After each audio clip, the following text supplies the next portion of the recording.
Padre, queremos esta mañana entregarte este tiempo en tus manos. Queremos, Señor, que tú hables a nuestro corazón, que tú nos presentes y nos muestres a Cristo de una manera especial, de tal forma que podamos no solamente verlo, sino abrazarlo y, Señor, proclamar a aquel que vino y murió y resucitó, y hoy estamos celebrando precisamente. Ayúdanos, Señor, a esto, y esto te pedimos en el nombre de Él mismo. Amén. Aquí en Colombia, Semana Santa se ha convertido para muchos en una oportunidad de descanso. Pero qué contraste tan profundo tenemos que cuando el mundo se detiene para tomar vacaciones, la iglesia se detiene, pero a contemplar la victoria de Cristo sobre la muerte. Y uno lo ve el jueves, regresando de la mesa, la fila de carros iba desde Bogotá hasta la mesa, uno detrás de otro. Era algo interminable, todo el mundo saliendo, todo el mundo buscando desconectarse. Y muchos de ustedes que se quedaron acá seguramente lo notaron, no había nadie en Bogotá, estaba desocupado.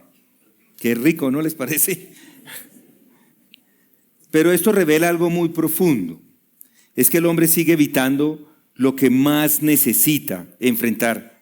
Y esto no es algo nuevo, porque como vimos el viernes, aquí con algunos de ustedes, unos griegos se acercaron con una petición muy distinta.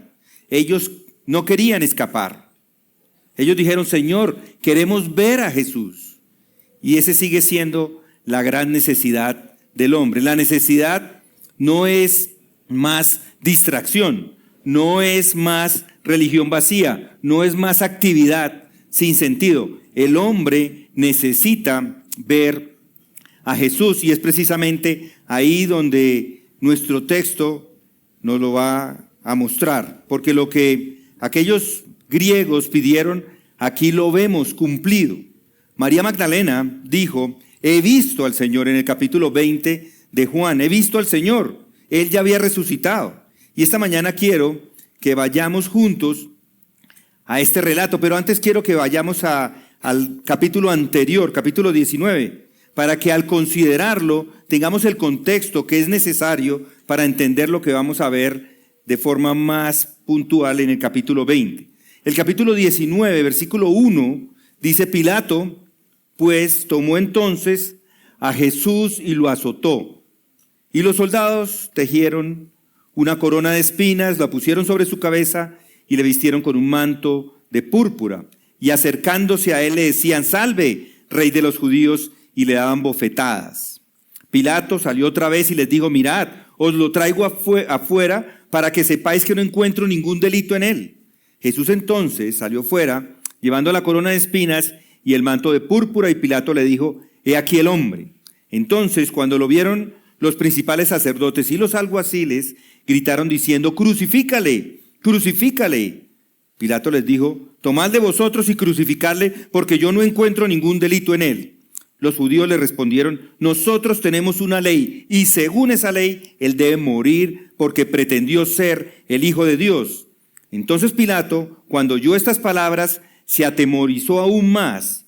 Entró de nuevo al pretorio y dijo a Jesús, ¿de dónde eres tú? Pero Jesús no le dio respuesta. Pilato entonces le dijo, ¿a mí no me hablas? ¿No sabes que tengo autoridad para soltarte y tengo autoridad para crucificarte? Jesús le respondió, ninguna autoridad tendrás sobre mí si no te hubiera sido dada de arriba. Por eso, el que me entregó a ti tiene mayor pecado. Pasemos al versículo 14, aquellos que me están siguiendo. Y era el día de la preparación para la Pascua, era como la hora sexta, y Pilato dijo a los judíos, he aquí vuestro rey. Entonces ellos griten, fuera, fuera, crucifícale.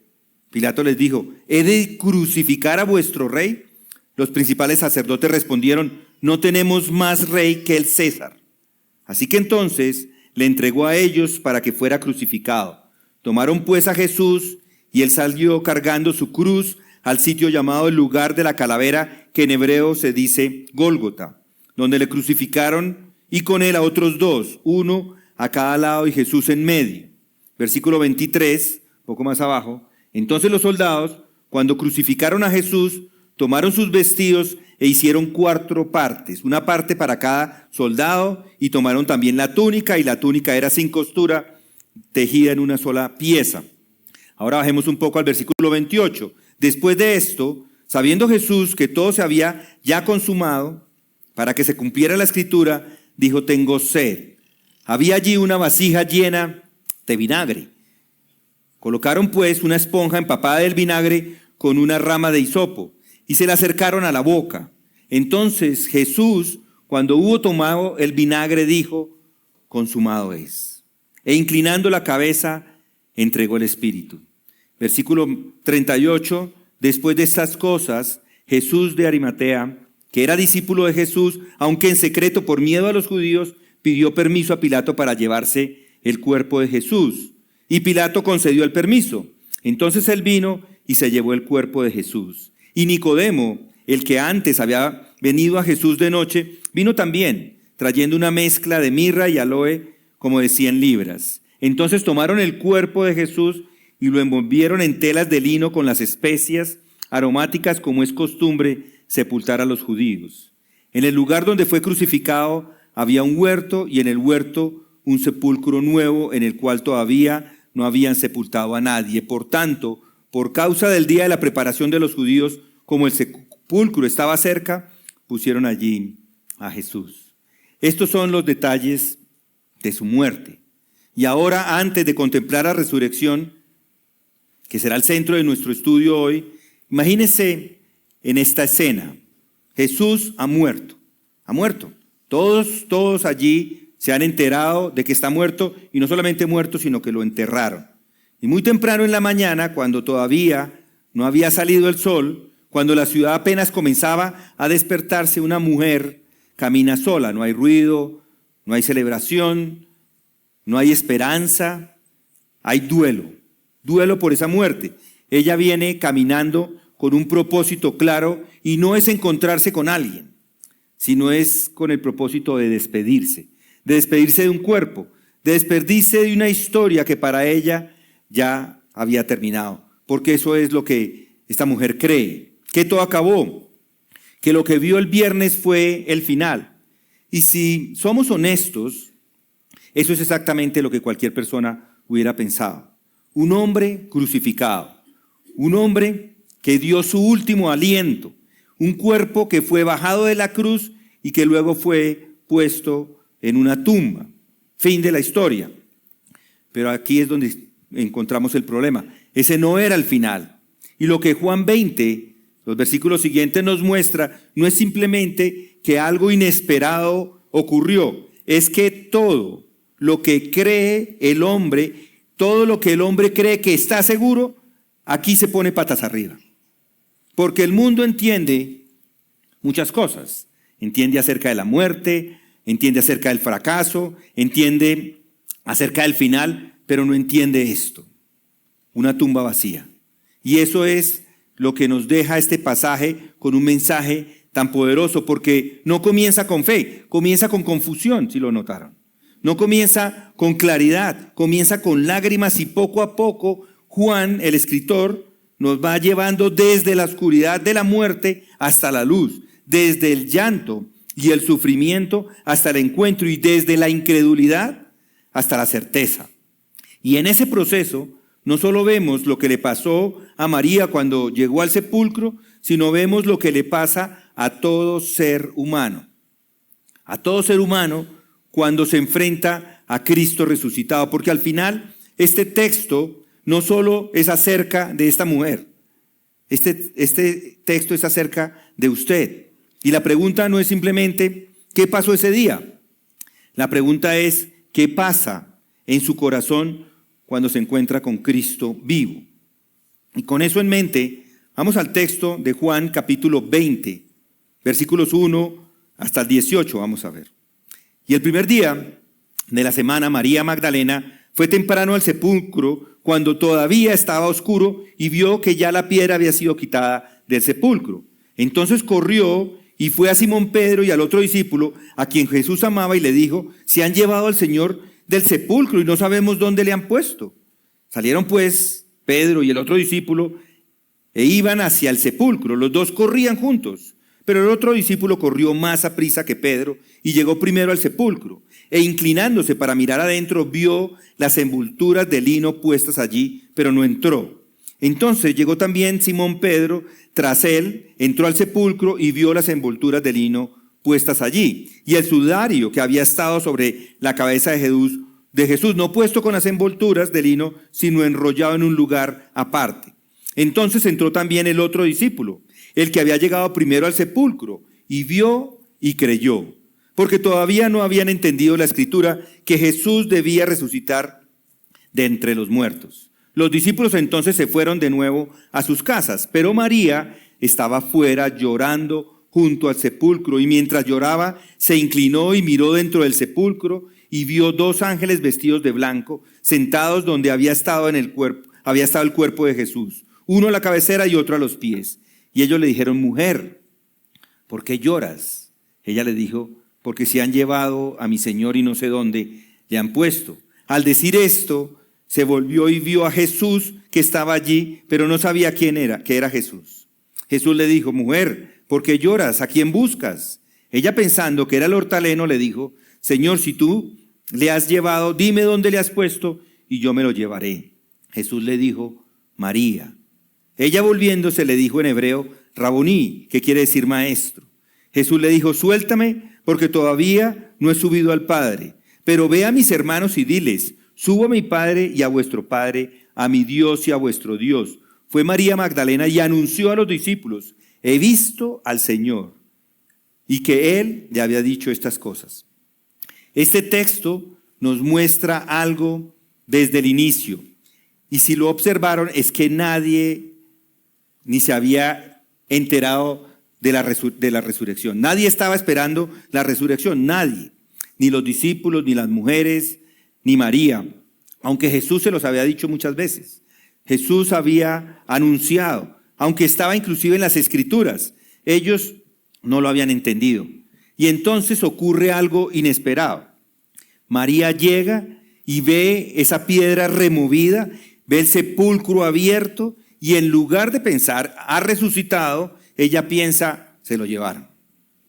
Y ahí empieza todo. Ahí comienza esta escena. Y no solamente es una escena que nos muestra el sepulcro vacío, sino que revela mucho más, algo mucho más profundo.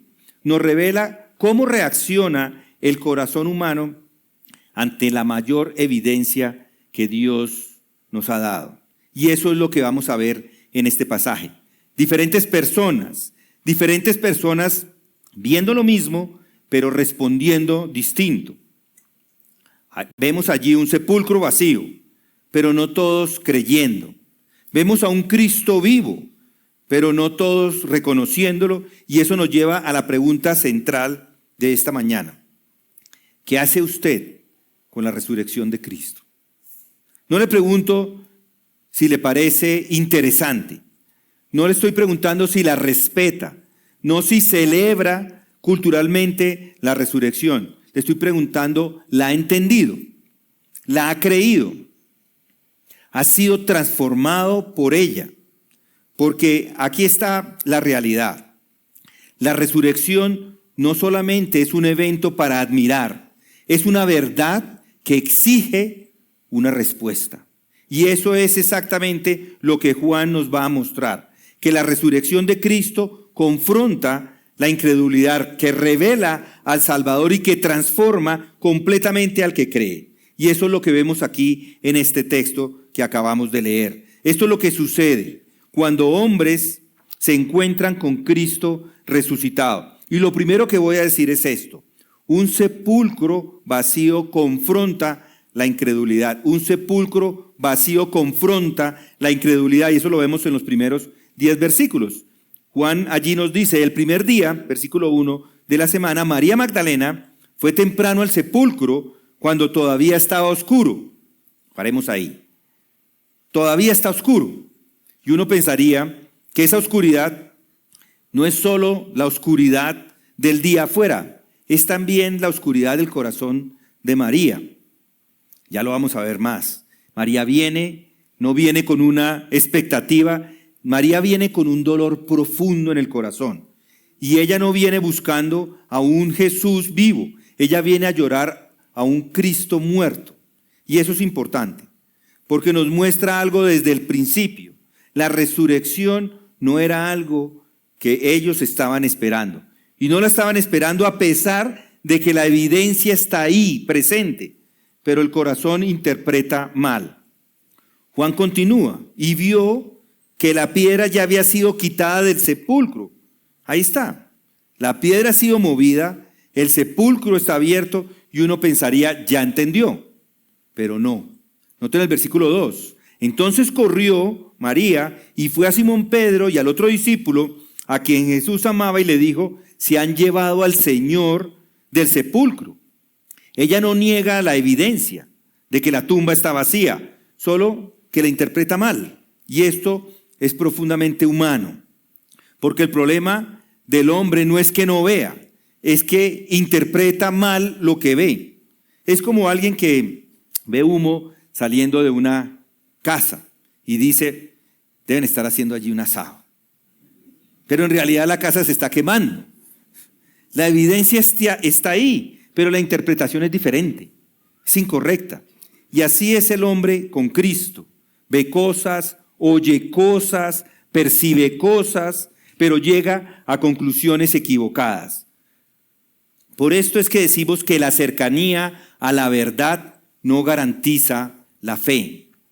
Y noten el versículo 3, Pedro y Juan corren al sepulcro. Salieron entonces, pues, Pedro y el otro discípulo e iban hacia el sepulcro. Versículo 4, los dos corrían juntos, pero el otro discípulo corrió más a prisa que Pedro y llegó primero al sepulcro. Juan llega primero, él es el otro discípulo. Se inclina, versículo 5, inclinándose para mirar adentro, vio las envolturas de lino puestas allí, pero no entró. Noten, mira, pero no entra. Y Pedro llega momentos después, versículo 6. Entonces llegó también Simón Pedro tras él, entró al sepulcro y vio las envolturas de lino puestas allí. Él sí entra y él observa allá adentro cuidadosamente, versículo 7. Y el sudario que había estado sobre la cabeza de Jesús, no puesto con las envolturas de lino, sino envuelto en un lugar aparte. Él observó bien lo que estaba pasando allí. Notó el sudario, notó las envolturas de lino que estaban allí, bien ordenados, el sudario separado a un lado sobre la cabeza. Y esto es un detalle clave, porque esto no es una escena de robo. Nadie se roba un cuerpo y deja todo en orden. La evidencia apunta a algo sobrenatural, pero note la reacción. Pedro ve, pero no entiende. Juan entra, versículo 8. Entonces entró también el otro discípulo, el que había llegado primero al sepulcro, y vio y creyó. Pero noten el versículo 9. Juan mismo añade, hablando acerca de él, hablando acerca de Pedro, dice, porque todavía no habían entendido la escritura que Jesús debía resucitar de entre los muertos. Él se está describiendo entre este grupo diciendo que no entendían. Es decir, hay una fe inicial, pero todavía incompleta. Es como cuando uno arma un rompecabezas, pone una pieza, pone la otra y ve algunas cosas que encajan, ve parte de la imagen, pero todavía no tiene el cuadro completo. Así están estas dos personas. Empiezan a ver, pero aún no comprenden. Y ese es el problema del hombre. No es falta de evidencia, sino falta de entendimiento espiritual. Y este es el punto central. La tumba está vacía, los lienzos están allí y todo apunta a la resurrección. Y aún así no lo entienden. Y Juan nos lo dice claramente. Aún no habían entendido la escritura. Es decir, el problema no es falta de información, era falta de entendimiento espiritual. Y eso sigue siendo exactamente lo mismo hoy. Muchos dicen, si yo viera más, creería. Pero eso no es cierto.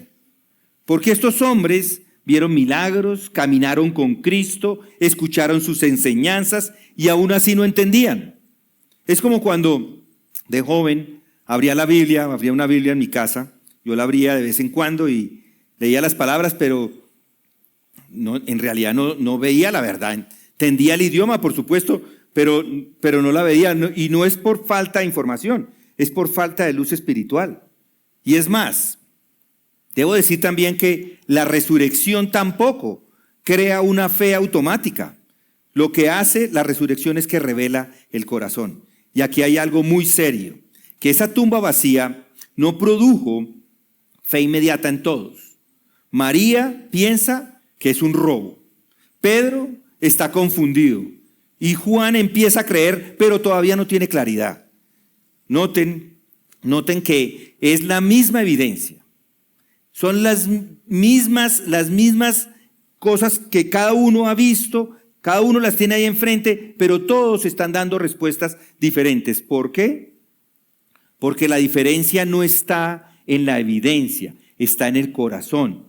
Y yo les digo que la tumba vacía no es el final, es el comienzo de la revelación que todos van a tener acá. Noten cómo termina esta sección. Versículo 10. Los discípulos entonces se fueron de nuevo a sus casas. Se van. Ven algo impresionante. A mí esto me causa consternación. Ven algo impresionante allí y no permanece. Observan, pero no entienden. Todavía no han llegado a entender, porque la tumba está vacía. Y esto es esencial, pero no es suficiente por sí sola. Se necesita algo más. Se necesita que Cristo mismo se revele. Y eso es exactamente lo que vamos a ver en la siguiente observación aquí en el texto.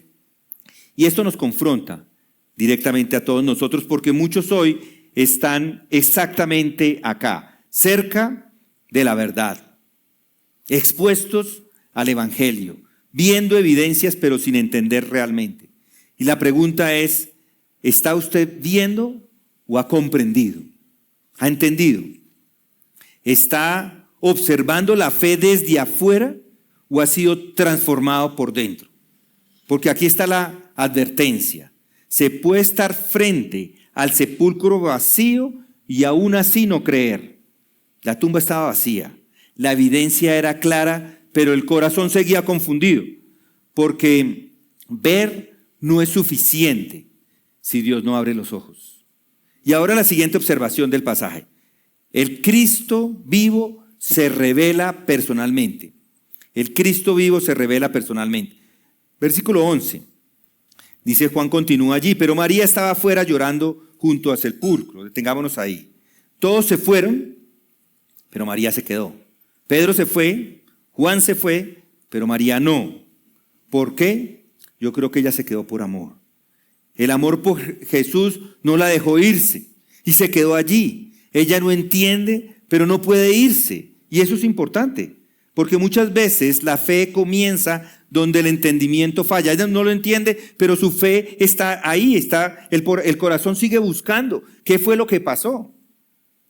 El versículo 11, María se inclina, noten ahí, pero María estaba afuera llorando junto al sepulcro, y mientras lloraba, se inclinó y miró dentro del sepulcro. Ella va y mira adentro. Versículo 12 dice, y vio dos ángeles vestidos de blanco sentados donde había estado el cuerpo de Jesús, uno en la cabecera y otro a los pies.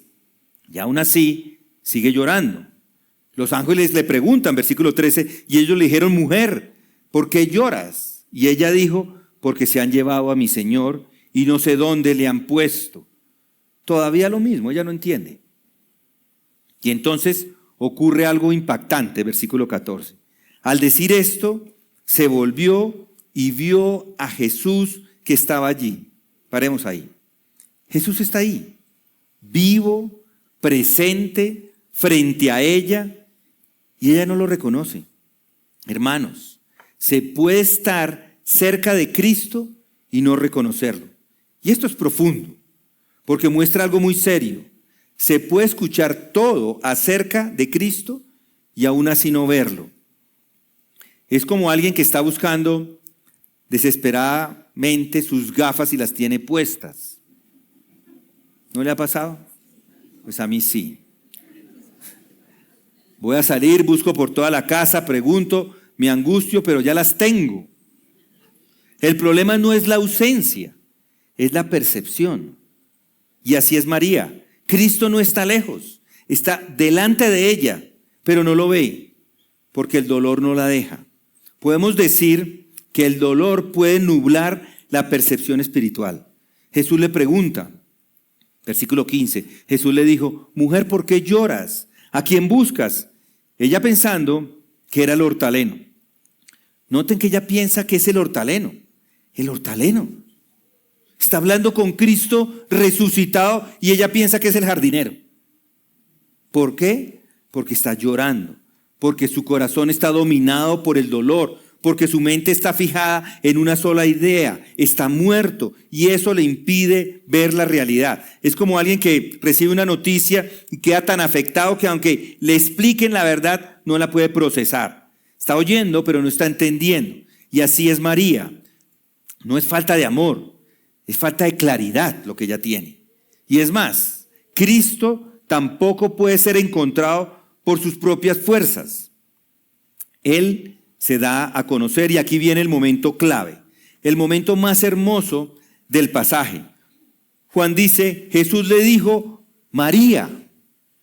Solo eso, su nombre. Y en ese instante todo cambia. Ella responde, Raboní, maestro. ¿Qué pasó? Pregúntense, ¿qué pasó? No cambió la evidencia, no cambió el entorno, cambió la revelación. Cristo se dio a conocer y esto es fundamental.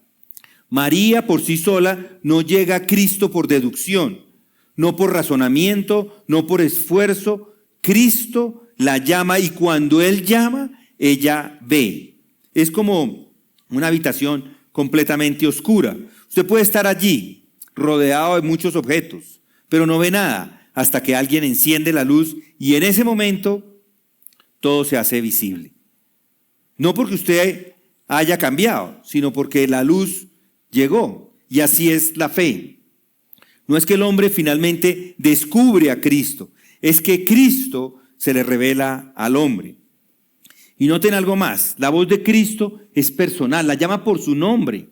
Además que es eficaz, inmediatamente ella responde.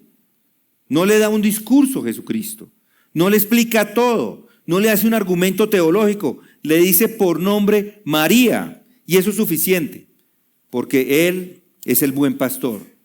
Y como Él mismo lo dijo, mis ovejas oyen mi voz y me siguen.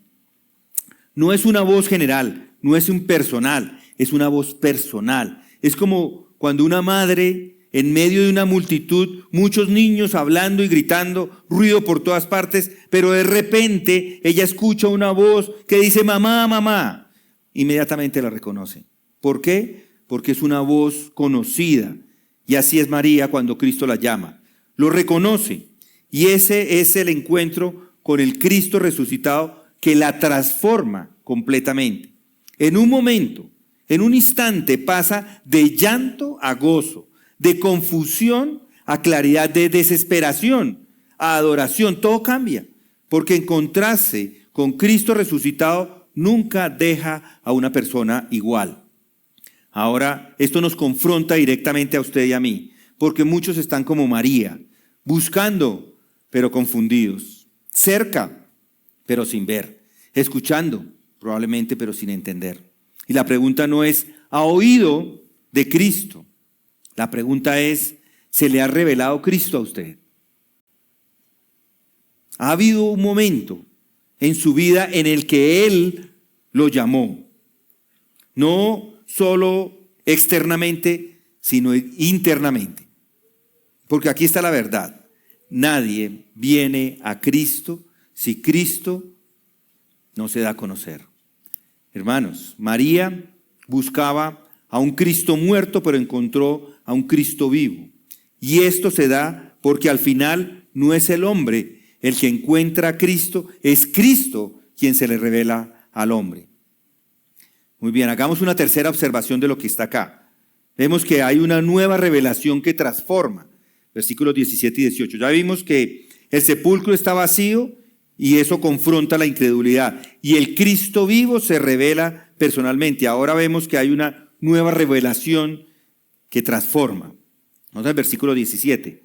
Jesús le dijo, suéltame, porque todavía no he subido al Padre, pero ve a mis hermanos y diles, paremos ahí. Esto es sorprendente, porque uno esperaría otra cosa. Después de todo lo que ha pasado, la cruz, la muerte, la resurrección, María finalmente lo ve y lo reconoce y naturalmente quiere aferrarse a él. Pero Jesús le dice, no me retengas.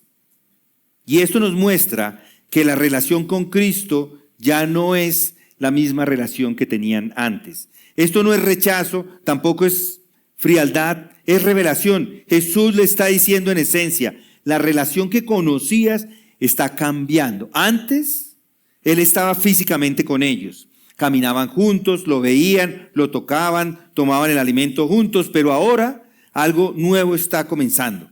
Él dice, suéltame, porque todavía no he subido al Padre. Y esto está apuntando a la ascensión, a una nueva etapa. Ya no será una relación basada en una presencia física, sino en una relación espiritual. Es como cuando un niño crece. Al principio necesita la presencia de su padre constantemente. Está cerca, tocarlo, verlo. Pero llega un momento en que la relación madura y ya no depende de lo físico, sino de una conexión más profunda. Y así es con Cristo. La relación ahora va a ser más profunda, no menos, más profunda. Y Jesús dice algo impresionante. Pero ve, le dice, pero ve a mis hermanos y diles. Detengámonos ahí. Antes Él los había llamado siervos, les había llamado amigos, pero ahora los llama hermanos. Y esto es crucial, esto es radical, porque significa que por su obra, los creyentes ahora comparten esta relación con el Padre. Es decir, que la resurrección introduce a las personas a una nueva familia. Jesús continúa y dice, subo a mi Padre y a vuestro Padre y a mi Dios y a vuestro Dios. Pero noten, no dice nuestro Padre, como si fuéramos iguales en todo sentido con el Señor Jesucristo. Dice mi Padre y vuestro Padre. Es decir, lo que Él es por naturaleza, nosotros lo somos por gracia. Es como alguien que es adoptado en una familia. No nació allí, no tenía ese apellido, no conocía ese lugar, sino de repente todo cambia. Ahora tiene un padre, tiene un hogar, tiene una identidad, pero no por un mérito especial, sino por gracia. Y eso es exactamente lo que Cristo ha hecho. Pero Jesús no solo le revela esta nueva relación, le da una nueva responsabilidad y le dice, ve y diles. María vino a llorar, pero sale a predicar a Cristo. Vino buscando, pero sale proclamando al Señor Jesucristo. Juan dice, versículo 18, fue María Magdalena y anunció a los discípulos, he visto al Señor, y que Él le había dicho estas cosas, y esto es clave.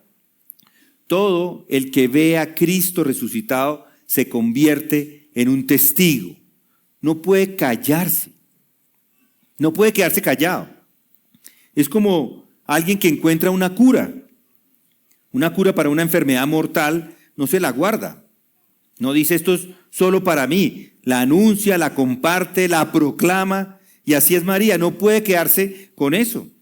Y María, sí, comenzó el día llorando y lo termina proclamando. ¿Por qué? Porque la resurrección no es solamente un consuelo emocional, es una transformación total. Por eso podemos decir que la resurrección no solo consuela, sino que redefine completamente la vida. Cambia su entendimiento, cambia su relación, cambia su propósito, y eso es lo que hace la resurrección inclusive hoy día. No es solamente un mensaje bonito, es una realidad que redefine la vida para siempre. Es decir, que el Evangelio no termina en la experiencia, sino en la proclamación. Y esto es muy importante. María tuvo una experiencia gloriosa, personal, profunda, transformadora, pero no se quedó ahí. Es enviada. Y esto nos enseña algo clave. El Evangelio no es solo para ser experimentado, es para ser anunciado. Probablemente a usted le ha pasado, o le pasó, el momento que creyó, salió a predicarle a todo el mundo que conocía. Yo lo hice, todo el mundo, mal, que no tenía ni idea qué estaba diciendo, pero salí a predicar el evangelio. Eso es lo natural de una persona. Hay que salir a anunciar. Y esto nos cae a cada uno de los que aquí nos encontramos, porque la pregunta ya no es ¿ha oído de la resurrección? O si le parece bonita la resurrección, o si le emociona. La pregunta es, ¿ha sido transformado por ella? ¿Tiene usted una nueva relación con Dios? ¿Puede decir, Dios es mi Padre? ¿Lo puede decir? Entonces, si puede decirlo, ha sido enviado. Y ahora la pregunta, ¿estás viviendo como testigo? Porque aquí está la realidad. No se puede encontrar a Cristo resucitado y seguir viviendo igual. María vino a un sepulcro, pero salió con una misión, porque el Cristo resucitado no solo la dejó ver, sino que la transformó y la envió. Hermanos y amigos, hemos recorrido este pasaje y lo que hemos visto no es simplemente una historia antigua, es una revelación viva. Vimos a un sepulcro vacío, unos corazones confundidos, vimos a Cristo vivo, pero no reconocido, vimos a una mujer transformada y enviada, y ahora todo esto converge en una sola pregunta. ¿Qué está haciendo usted con todo eso? Porque la resurrección no es un dato más, no es una tradición, no es algo para recordar una vez al año. Es una verdad que exige una respuesta. Permítame decirlo con toda claridad. Si Cristo no resucitó, nada tiene sentido, como leímos en 1 Corintios 15. Pero si Cristo resucitó, todo cambia. Porque entonces significa que su muerte fue suficiente, que el pecado fue pagado, que la justicia de Dios fue satisfecha y que la muerte fue vencida. Pero también significa algo más, que usted no puede quedarse igual. Porque este Cristo que resucitó no está en la tumba, está vivo. Y no solo a eso, le está llamando, así como llamó a María por su nombre, y aquí está el punto del Evangelio. Cristo murió por pecadores y resucitó para darles vida. No vino por personas buenas, no vino para los que intentan, vino por los pecadores. Isaías lo dijo, todos nosotros nos descarriamos como ovejas, todos. Y luego dice que Jehová cargó en él el pecado de todos nosotros. Cristo tomó su lugar, Cristo llevó su culpa, Cristo pagó la deuda y ahora porque Él vive, ofrece vida, pero esa vida no es automática. No es para todo el mundo indiscriminadamente, es para los que responden. Y la respuesta es esta, arrepentimiento y fe. Arrepentimiento es dejar de vivir para usted, dejar de justificarse, dejar de resistir a Dios. Y fe es confiar en Cristo, descansar en su obra, venir a Él tal como está. Hoy, no mañana, no cuando esté listo, hoy. Es como alguien que está en completa oscuridad y de repente se abre la puerta, entra la luz. Usted puede en ese momento cerrar los ojos, dar la espalda, quedarse donde está, o puede salir a la luz, pero no puede quedarse neutral. Y así es con Cristo. Entonces le pregunto, ¿sigue usted como María al inicio, confundido, buscando pero sin ver? ¿Está usted como Pedro, viendo pero sin entender?